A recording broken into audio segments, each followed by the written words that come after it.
In a small town in the southern United States, summer stretched lazily under a scorching sun. The streets were deserted, save for a few cars crawling along, trying to escape the oppressive heat. Sergeant Wilson, a local police officer, was well known in this town for his racial prejudices and abuse of power. He wasn't just any policeman. He embodied rigid authority, a law enforcement officer for whom minorities often equated to trouble. His discriminatory attitudes were never subtle, and his reputation was firmly established. In his worldview, some people didn't deserve the same respect as others, and he made that clear at every opportunity. That day, as he patrolled the sunlit avenues, he noticed a luxury car, a sleek black sedan, stopping at a red light at an intersection. Behind the wheel sat a black man in an impeccable suit, his features dignified, his gaze confident. The contrast between the man's elegance and the sergeant's typical demeanor quickly overshadowed the scene.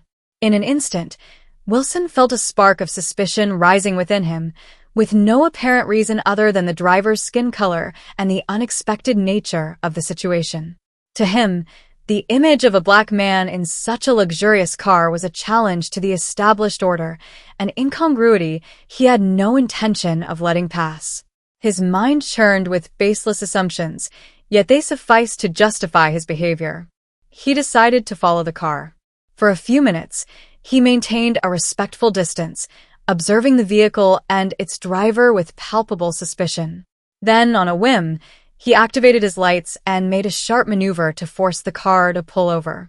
When the car came to a stop, the black man turned his head slowly, his face still calm and serene, as if he knew exactly what was about to happen. Sergeant Wilson exited his vehicle with an arrogant stride, his imposing silhouette outlined against the blue summer sky. His demeanor radiated the air of a man confident in his authority, ready to enforce his will by force if necessary. He approached the driver with such aggression it seemed he was deliberately seeking confrontation. "Step out of the vehicle," he ordered authoritatively, without bothering to justify his demand. The man, unfazed, raised an eyebrow slightly, but his face remained calm, almost implacable. He stepped out of the car slowly, like someone with nothing to hide, his hands clearly visible, a symbolic gesture that reflected his peace of mind. "Is there a problem, officer?" he asked politely, his soft voice contrasting with the sergeant's agitation. Wilson, expecting some form of defiance or resistance, was momentarily thrown off balance. He hadn't anticipated such unshakable composure. Forcing himself to maintain his demeanor, he sought to assert dominance over the situation. He locked eyes with the man and adopted a challenging tone. "Show me your papers," he demanded firmly, signaling that he was in control. The man, still composed, handed over his papers without hesitation. Wilson snatched them brusquely, as if he couldn't wait another second.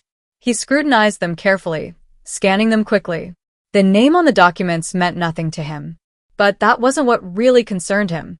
No, what intrigued him was the disconnect between the man's appearance and the car he drove. A black man in such an elegant car, it didn't sit right with him. He felt increasingly agitated. His thoughts raced, but he found no evidence of wrongdoing. The papers were in order. There was no justification for his behavior. Yet the shadow of prejudice lingered. He couldn't shake the thought that a man of color didn't belong in a car of such stature, that he must somehow be suspect. "Where did you get this car?"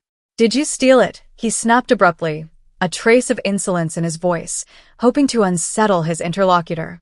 The man, unperturbed by the officer's aggression, responded in a calm yet firm voice, devoid of anger. "No, it's my car," he replied simply, meeting Wilson's gaze. But Wilson wasn't giving up. His distrust, fueled by prejudice and his inability to admit there was no valid reason for his behavior, only grew. Determined to assert his authority, he barked another order. "Place your hands on the hood." "Now." The black man, still calm, showed no signs of resistance. He complied without a word, his measured movements reflecting an almost unreal self-control.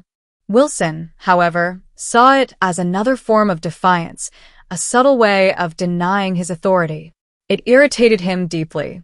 With undisguised brusqueness, He began to frisk the man, running his hands over him roughly, searching for proof, an object, anything that might justify this scene.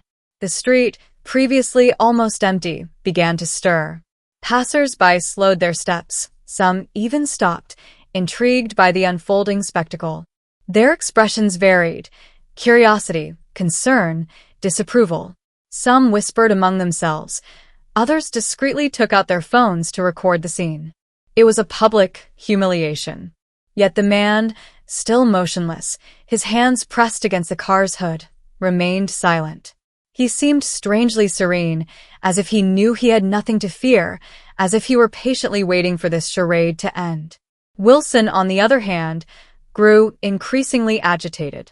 The man's lack of emotional reaction unsettled him. He was used to seeing people panic under his authority, stammer excuses, or adopt a submissive posture, especially those who, according to his biases, didn't belong in such situations or environments. But this man, he didn't fit into Wilson's preconceived notions. His dignity, his unshakable calm, it only heightened the sergeant's discomfort. As the search revealed nothing, Wilson felt his heart rate quicken slightly. Frustration began to creep in, but he refused to lose face in front of the gathering spectators. With a nervous gesture, he rested his hand on his belt, just inches from his holstered gun, a movement that did not escape the driver's notice. Wilson adopted an even more authoritative, almost menacing tone. "Why don't you explain exactly what kind of government work you're doing here? And don't make any sudden moves," he warned, his voice laced with a barely restrained anger. The man, still impassive, turned his head slightly, enough to cast a quick but meaningful glance at Wilson's hand before locking eyes with the sergeant again. That gaze, it held neither fear nor defiance, just a calm depth, an assurance that seemed to convey he already knew how this would end. That expression unsettled Wilson more than he wanted to admit. When the man replied, his voice was as steady as his demeanor, each word deliberate and imbued with quiet strength. "I'm here as part of a federal surveillance operation. I can't give you specific details, but I'm authorized to be here," he explained calmly, without a hint of nervousness. Wilson squinted, a wave of skepticism immediately flooding his mind. A federal surveillance operation? Here in his neighborhood? How could that be possible? He'd never heard of such a thing. He scrutinized the man again, searching for signs of deceit, but nothing in his behavior betrayed the slightest hesitation. He appeared too confident, too composed, and that disturbed the sergeant.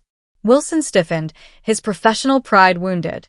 He was used to being in control in this town, to knowing everything that happened within its boundaries. And now, this stranger was challenging that authority. A surge of anger swept over him. How dare he? A federal operation in his jurisdiction? Decisions like that were supposed to go through him. Sergeant Wilson felt like a child whose favorite toy had just been taken away. He didn't like it, not one bit. But outwardly, he refused to show his discomfort. "You know what?" he said with a mocking smile, crossing his arms. "As far as I'm concerned, we're the ones who monitor this neighborhood.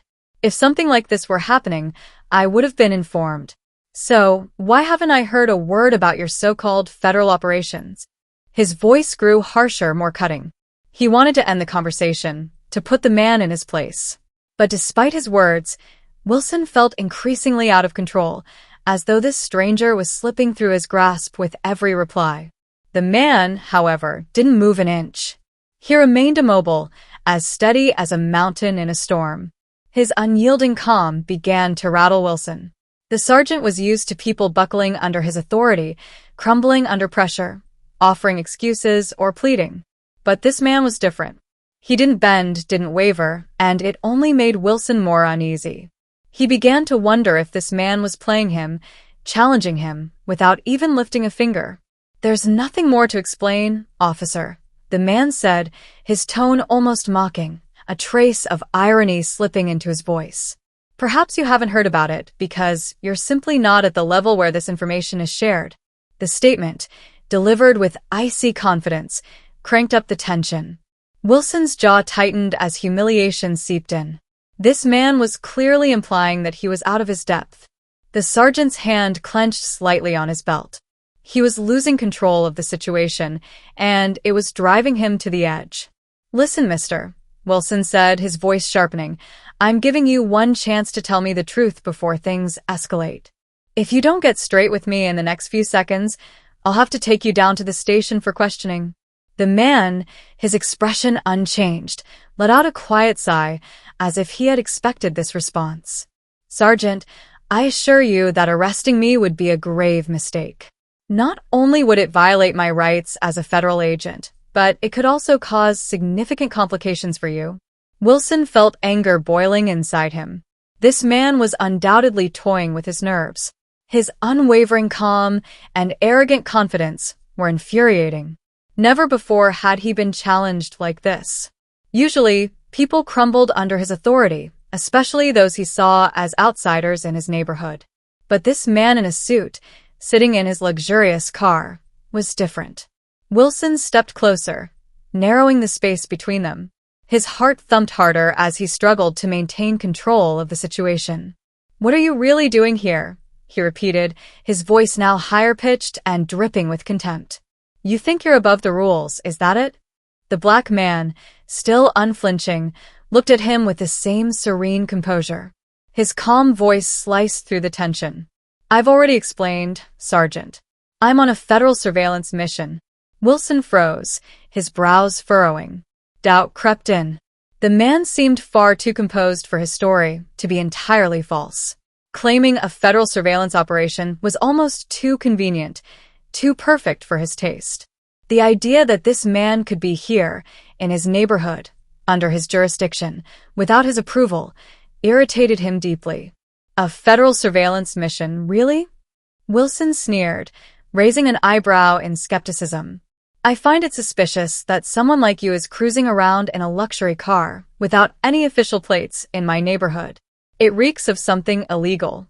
And you expect me to buy your stories?" He approached slowly, his eyes locked on the man's, while his hand inched closer to his weapon. His voice, laden with aggression, betrayed an underlying fear, the fear of losing control of the situation. Wilson could feel the situation slipping away from him. The black man, still remarkably calm, sensed the rising tension but remained unresponsive. He had faced similar situations before and knew how to keep his composure during such confrontations. "Officer," he said calmly, "I understand that you're on edge. But all you need to do is check the glove compartment.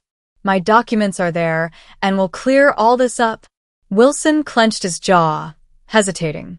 Opening the glove compartment would mean admitting the possibility that he was wrong. He couldn't afford such a humiliation, not in front of this man, and certainly not in this moment. His pride wouldn't allow it. Passers-by had begun to gather, drawn by the unfolding scene. Their inquisitive gazes only added to the pressure weighing on Wilson. His instinct for authority clashed with his fear of public embarrassment. He knew he was teetering on the edge, but his ego urged him to press on. Seeing the hesitation in Wilson's eyes, the black man spoke again, his voice now firmer. "Sergeant, you're making a mistake. If you keep going down this path, it could end badly for you. I don't want it to come to that. Make the right choice." Those words echoed in Wilson's mind like a warning. He found himself at a crossroads. Continue asserting his authority or acknowledge the possibility that he might be wrong. Slowly, Wilson released his grip on the butt of his gun, the tension between them almost tangible. But before he could make a decision, another vehicle abruptly arrived. A black car with tinted windows pulled up a few meters away. Two men in dark suits stepped out, their badges clearly visible. "Sergeant Wilson," one of them said firmly, "we're with the CIA. This man is under our surveillance. He's part of a classified operation, and you are not authorized to know the details. Step back immediately." Wilson's heart sank. The agent before him exuded an unquestionable authority, and deep down, Wilson knew he had just crossed a line he should never have approached. The black man exchanged a glance with the newcomers before calmly getting into the car. A heavy silence fell over the scene. The CIA agent turned to Wilson, his piercing gaze cutting through him. "You've made a serious mistake today, Sergeant. We'll be discussing this with your superior. For now, I suggest you return to your vehicle and leave this area." Humiliated, Wilson obeyed, his hands trembling with rage and shame. He returned to his car, acutely aware of the stares from the onlookers. As he started the engine, he couldn't stop replaying the events in his mind. His authority, his power, all of it had evaporated in a matter of minutes. For the first time in a long while, Wilson realized he had met an opponent he could never overpower. In this tense confrontation, Sergeant Wilson faced a reality beyond his control. Accustomed to asserting his dominance, he had discovered that arrogance and anger could lead him down a dangerous path. This face-off revealed a bitter truth. He wasn't always the master of the game. The man he had underestimated wasn't just an intruder in his eyes, but an agent of a higher order. The lesson from this story runs deep. Our perception of power can crumble in an instant when confronted with forces we do not understand. This episode ends here, but it serves as a reminder that pride and ignorance can trap us, while patience and an open mind can save us from fatal mistakes.